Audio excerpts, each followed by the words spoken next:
everyone, welcome back to Build. I'm your host, Brittany Jones-Cooper. Last spring, news broke that hundreds of families had cheated and bought their ways into Ivy League colleges.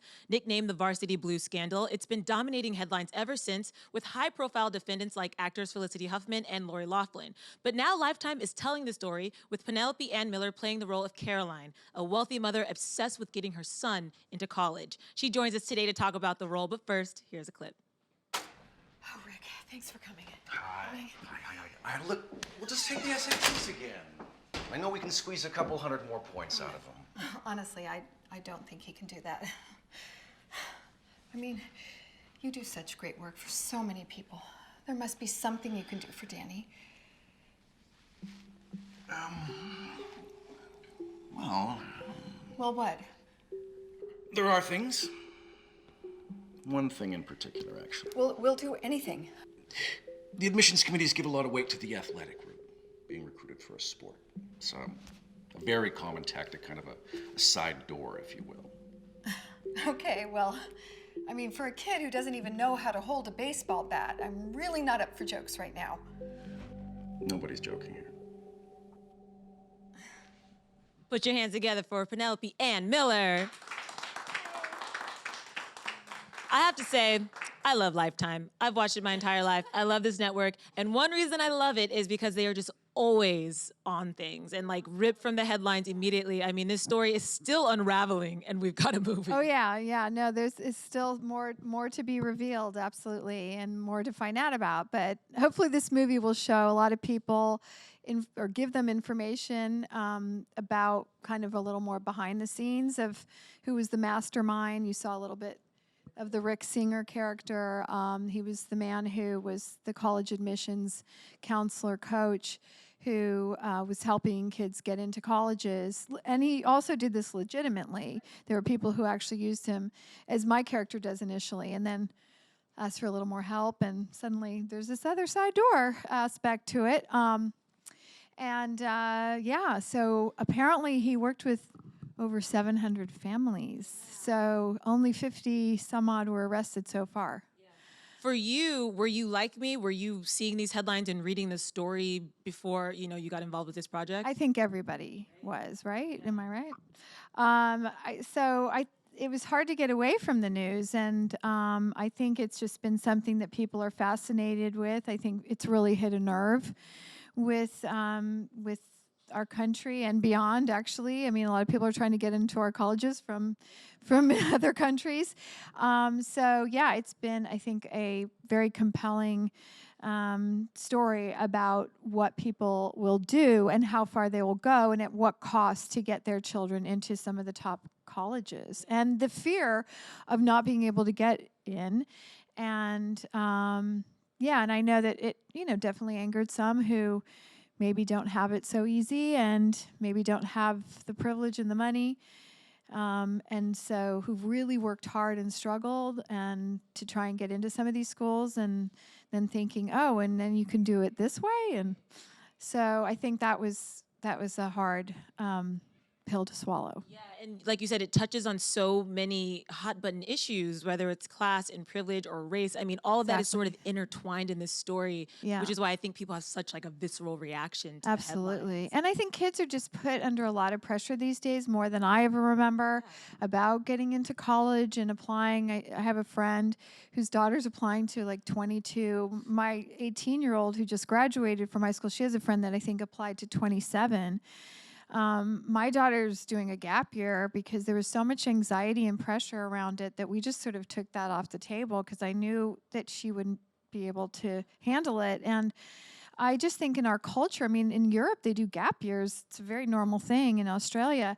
So I think, I don't know, hopefully this is going to open up a conversation. I think it's been a broken system for a long time, and I feel like hopefully this is just going to shed light on it and maybe have us rethink the way in which we approach college and children and applying and all of that, I hope. Totally. Cautionary tale, if you will. I know a lot of parents, and obviously I went through the college process myself, and it's always kind of a joke about how stressful it is and the anxiety. But a story like this really sort of encapsulates that anxiety can have really horrible results and ramifications. And it's anxiety with the children and with the parents I mean, it's crazy because the parents it's all fear-based. It's all this fear and thinking that they're doing the right thing and then wanting to control it. And is it the right thing? And when they're trying to help, they actually hurt their kids. And that's what's sad about the whole thing, really, is that there's so much damage. Which brings in your character, Caroline. Tell us about her. I won't describe her for you. I'll let you do it. Well, I'm a fictional mom. I'm not based on any of the real moms out there that you've been reading about. I get involved in that. I hire this man to help my son who's trying to I'm trying to help him with my husband get into Stanford because we're both alumni and we're legacies, and we think this is the best road for him to take and that it's going to help him in his life moving forward, even though he wants to be a musician. And we think, well, you can't really fall back on that. You know, not everybody can make it in that business. And so we want that on his resume, and we think we know what's best, as parents a lot of times do, and they don't always know what's best. And then there's the chance that maybe our son, even though we're legacies and we have money, may not get in because he may not have the test scores, et cetera, et cetera. And then we find out from Rick Singer there's other ways. And then stuff starts getting illegal, guys. Your character, though not based on a real woman, is sort of feels more inspired by Felicity Huffman's path a little more, where she was more remorseful. It was the proctoring. It wasn't, even the lead prosecutor was saying she was like the least culpable of a lot of the parents. She seemed like, was that any sort of inspiration for you? Well, no. I mean, we really tried to stay as far away from the Hollywood moms, from Felicity Huffman and Lori Loughlin. We really didn't want to go there because I think everybody has read about those stories, and I feel like we really just wanted to approach this more about Rick Singer worked with over 700 families, so we're a composite of a lot of these families kind of together. There's really not a lot, other than my blonde hair, I guess, that's really like Felicity in real life, in the movie, because in the movie I have a lawyer husband, I have one son. We also go further beyond the test scoring because we do an athletic aspect to that as well, where they were photoshopping pictures. So I think we really didn't want to be remotely close to the real life Hollywood moms. And I feel like we really also just wanted to show more about who orchestrated this, who was behind it. There's the proctor, who's a real character in the movie, Mark Rydell. There's Rick Singer, who I've talked about. There's Maury Tobin, who was a dad from one of the private schools called Marlboro, who was actually indicted for securities fraud. He's the one who exposed this scandal and scam by outing a coach, Yale coach. And that coach took a plea deal and then outed Rick Singer. Then Rick Singer started wiretapping. I mean, this is all in the movie. I don't want to reveal too much. But anyway, there's a lot more that a lot of people don't know about of how this got exposed, who was behind it, how did these families get manipulated, why. We're very different families, the two families that we're playing in the movie, and it's really showing kind of like behind the scenes of the fallout and what would happen, like what built up to it, what kind of parents we were, and then what sort of the aftermath a bit, and how that affected us emotionally. And it was very emotional. It was a big roller coaster. Yeah, it really, really was and still is. I want to know, in playing this mother, did it help you sort of uncover some of the motivations these parents had, or did it make you kind of understand their journey a little more or less? Like, what was that sort of journey like for you? I found that my character, and when I was playing her, I was really emotional, and because I really realized the damage that it did to my relationship with my son. And that to me was the most heartbreaking part of it. And that's a hard thing to repair when your son's lost their trust in you as a parent to help guide you in the right way, and there's a betrayal. And that was really very, very hard because there's so much remorse and shame and humiliation, and then what he has to go through, and people not believing that he wasn't behind it either, and we kept it from him, et cetera, et cetera. So there's just, it's a very human story because we all do make mistakes, and some bigger than others, and then how do you come back from that? That's the thing. It's very complicated because I have to say, before I watched this, I very much was feeling no sympathy for these parents. You know, I was a person who grew up with nothing. And so I'm like, these people, their privilege is what allowed them to do this. They need to throw the book at them. But watching this, it does sort of break down that family dynamic a little more. And you see that they are also caught up in this system that they couldn't really control. And they were, you know, kind of blinded grasping by at it. straws. Yeah, I it's don't like- think they realized what they were doing or the consequences of it or how bad it was because they were so blinded by their own will and desire that I think it was just like they, at whatever cost, I'm going to do this to help my child. Get blinded. Because we all are thinking, we have children, we want to send them out in the world, and are they going to succeed? And I'm going to do whatever I can to help them. If I have the means, I'm going to do that. But at the same time, I know what you're saying. It's not like we were also trying to do this for people to have sympathy, but it was just more to say, like, we're human. We're people. We make mistakes, good, bad, ugly, indifferent, whatever it is, but that there's a human side to this as well. And I'm sure, you know, like you've seen, there's regret and remorse, and then sometimes there's not. So we've seen it all. But I think that's the interesting part of this story is that you see so many aspects of it that hopefully will shed more light. Yeah, we have seen the lack of remorse in real life. I won't name names. But on screen, Mia Kushner, is that how you say last name? Mia Kirshner. Kushner, yeah. She plays that that difficult role very well. Like she's a very manipulative she's mom. It's fun to watch somebody be a little kind of bad.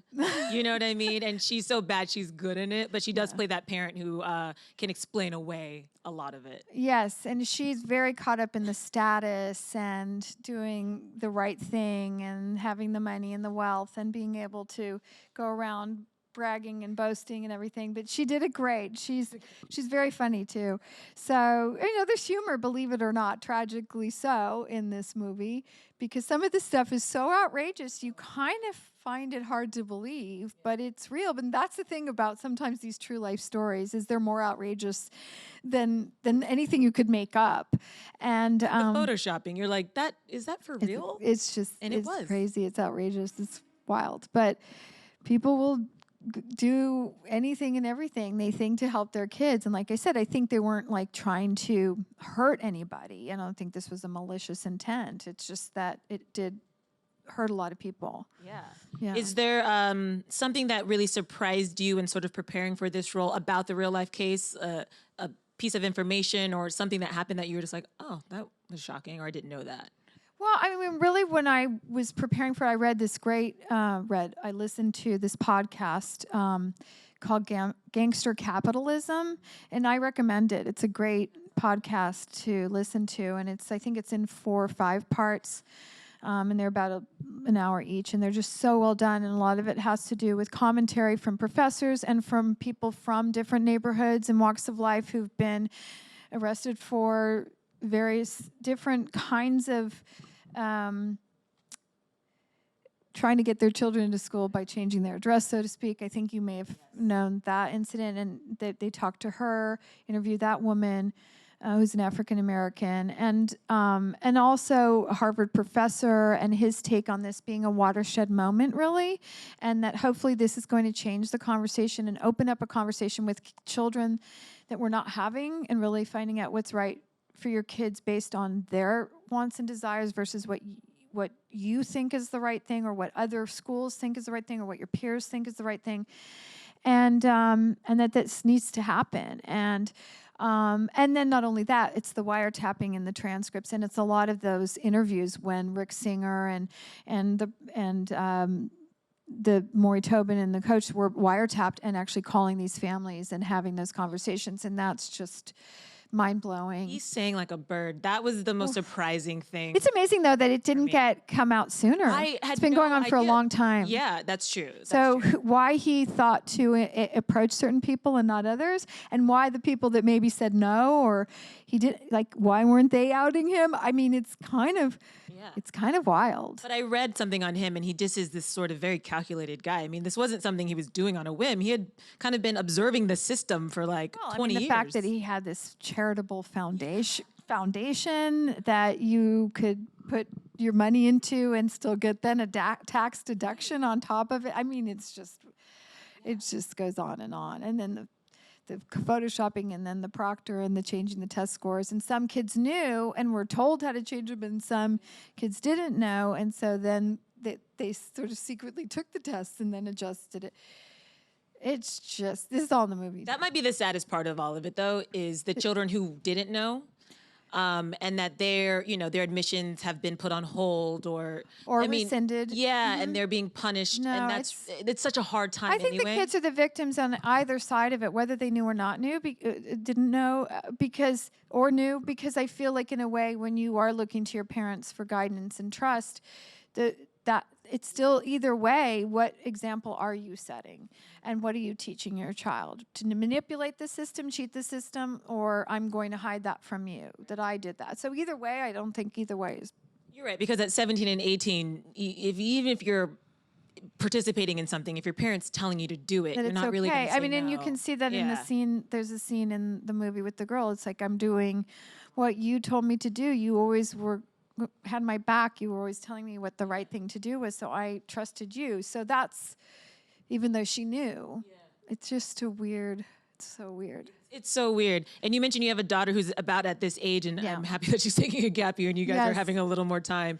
Yeah. Did that help you connect to all of this even more, just that Well, I mean, there was pressure? a relief that I didn't have to go through what a lot of these parents, because I really do. My heart goes out to them. It's a lot. It's really hard for these kids and these parents to go through the whole college admissions application process. And it's just, like I said, become, I think, harder than ever than I can remember. So yeah, I look, I'm going to do, if I have a 10-year-old daughter too, and if she wants to go to college and have that college experience, of course I'm going to be supportive and all that. But I just felt like, if it's not their direction or path or dream at the moment in their life, then that's okay too. So I'm going to be supportive. And I know my parents did that to me. I wasn't an academically inclined person. My older sister did the Ivy League thing, but I didn't. I dropped out of college after a year because I was on academic and social probation. So I then moved to New York and I went to theater school, and then I worked at Tavern on the Green, and then I got a Broadway show. So literally everything sort of took off for me. So, but that's not everybody's direction. And so there's no judgment, absolutely. But my daughter is now studying theater too. But I don't want to control that either, because I got to do it the way I did it, and that's not her way. So I have to be respectful to her journey. Yeah. I do love that you had that journey, though, yourself, and you're not. I mean, I think that's the key, is like parents shouldn't try to force their own beliefs and journey on their kid. Well, like, I also think kids should be allowed to make mistakes and sometimes fail and sometimes not always succeed right away. And sometimes that's what builds your character, and that's what makes you stronger, and that's what makes you a better person, is learning sometimes the hard way. So it's okay, and you can't be this helicopter parent and control every aspect of their life. You do have to let them go a little bit and find their own way. Does it make you a little nervous that your daughter is pursuing acting, though? No, I'm proud of her, and I do think she's passionate, and it's her dream. So I'm supportive. I'm excited for her. I hope the best. She's still young, and she's got a long way to go, and yeah. Do you remember how just exciting that journey was for you when you started auditioning? And you mentioned Broadway. Was that the show with Matthew Broderick? Biloxi Blues. Yeah. That was my first big show, and that certainly opened up a lot of doors for me, because it was Neil Simon. It was the second part of a trilogy, Brighton Beach and then Broadway Bound, and so it was already sort of a built-in hit. And then Matthew had just done War Games, so he was already getting famous, and then he went off to do Ferris Bueller's Day Off, and then then I was like, he was huge. But it was really, really exciting to be in a show like that, and great experience. And so I was really blessed, because some of it is luck. I think talent hopefully is part of it, but sometimes timing, luck, all that, all of it combined. So, but because of my situation with school, my dad was like, "What are you doing with your life?" And I thought to myself, "What am I doing? I'm sitting there getting in trouble. This is bad. So I better go follow my dream." And when your kids follow their dreams, whatever that may be, and maybe it's scary because it's not something you would do, in a way, it's like they're happy, and when they're happy, they don't fall into the drugs and the alcohol, hopefully, and they feel good about themselves. So that's my hope anye. I mean, you don't If have they're control. passionate, they can hopefully build a career off of that passion like you have been able to do. I mean, that's sort of the goal. Do you feel really proud of the career you've been able to build? I'm like just your passion? grateful I'm still working at my age. I'm happy. It's something that I'm thrilled that I actually can do a job that I love and get paid for, and be able to travel and meet great people and play different roles, and obviously controversial ones, and that's always a little daunting, but I get through it. They're daunting, but they're so good. Thank you. So Thank you. I'm glad that you got to see the movie. Yeah, I That's- really enjoyed it. I watched it this morning and I was like, yeah, because like so many people, the story just has so many points of entry and just so many things to talk about and, Yeah, it's unpack. certainly a conversation piece and very compelling, and a lot of people are pretty fascinated by it. So hopefully our movie brings all of that out. It does. Before we go, we have some questions. Okay. Who do we have first? Right here. Hi. Hi. I'm going through this process right now with my daughter, so it's Wow. added to the grays and Good the whole luck. on top. Thank you. Okay, yeah, the gray. Definitely, Mine's just hidden. definitely needed. My question is, do you have any empathy for the parents, not the kids, after playing this particular role? Because I tried to put myself in their place. As you said, we'll do anything for our kids up to a point. Yeah, I mean, that's a really hard question to answer, but I guess that the only thing I could answer to is when I was playing the character that I was playing, it's not like I said, oh, I'm going to have empathy for myself, but I certainly felt the remorse and the shame and the guilt behind it. That was me. That was my experience with it.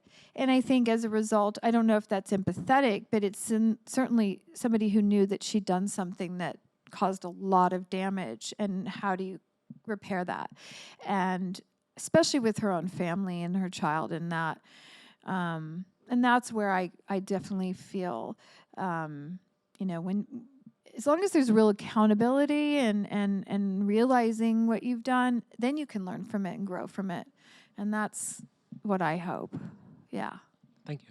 It's something that's just so case by case because there are so many families. And I think that's what the lead prosecutor is having to deal with is like each family individually, what were their intentions, how have they dealt with it? You know what I mean? It's How all far did they different, and push that's it? what we were showing is Yeah. two very different families with two very different points of views, two very different dynamics with their children. I mean, Mia's a single mom, and like I said, I have a son, and I'm married, and so it's very different. So I think there's so many families that haven't, it's endless of the different. I think we're going to aspects. keep hearing these stories. Oh yeah, like I for said, years. it's just the tip of the iceberg right now. So yeah. Next question. How you doing? Hi. It's an honor to finally meet you. Thank you. And I see that you're a very diverse, great actor. Thank you. And I wanted to know, I grew up like watching you. Like my mother, used to put on movies that you was on, so that's how I'm familiar with Oh, you. thank you. But I want to know, how was it working with Arnold Schwarzenegger? Oh Did I yeah, say- well, did I say the Kindergarten name right? Cop. That's Oh, a okay. very Arnold Schwarzenegger. Because I'm like, it's yeah, a I used to watch mouthful. Kindergarten Cop. My name's a mouthful too. People go Penelope, like Penelope. I say just call me Penny. But it was he was referring to Kindergarten Cop with Arnold Schwarzenegger, and it was a lot of fun. It was fun. It was fun to be in a big movie like that and have so many people to this day love it so much and refer back to it. I constantly get people saying, oh, I love that movie growing up, and we watch it still, and we'll watch it again. So it's great to have movies that still can be watched now, and people still really enjoy them. So I'm really proud that I was a part of it and working with Ivan Reitman, and it was a great cast, and it was really fun, and Arnold was a hoot. Yeah. So thank you. When's the last time you've watched Kindergarten Cop? Oh my gosh. And it's on TV and you'll catch little bits and pieces of it. And so I'll catch pieces of it, but I haven't seen it all the way through, and I don't even know how long. Sometimes it's hard to watch myself too much. Like it takes me a while. I was going to say, is it hard probably to watch yourself? It's just, Sometimes. I've heard that a lot from It just actors. takes me a minute, and then I just have to get through it, and then I get through it. And usually I literally sometimes need to see it again so to be a little more objective, because I'm of course, I'm probably my worst judge, but. Is there a project that you've done that you can't watch? I think there've been maybe a couple that I haven't seen. No. I don't even know if I'll remember the names of them, to be honest. You know, some independent movie. I was like, oh, yeah, I'm not Like, gonna. I did it, I'm done. I'm done. Yeah, yeah. But I mean, maybe eventually I'll get to it or not. I don't know. Yeah. Well, I hope you've seen the college admission scandal because you do a really great job on it. Thank you. I saw it like not with the color corrected or the sound or all that. So we're having a little viewing thing when we get back in LA. So I'm actually excited to see it with a lot of my friends because a lot of my friends know a lot of people who are involved, not involved illegally necessarily, but know people who either used Rick Singer legally and just have a very invested interest because their kids are all around the same age or about to apply to school. So they're very fascinated and excited to see it. So. Well, I am fascinated and continue to be fascinated by this story, and this film definitely just makes it even more fun and gives even more points of entry, like I said, and topics of conversation. So congrats on it. Thank And if you. you guys want to check it out, the College Admission Scandals premieres on October 12th at 8 p.m. Eastern on Lifetime. Put your hands together for Penelope Ann Miller. Did I tell Penny. you? Thank you.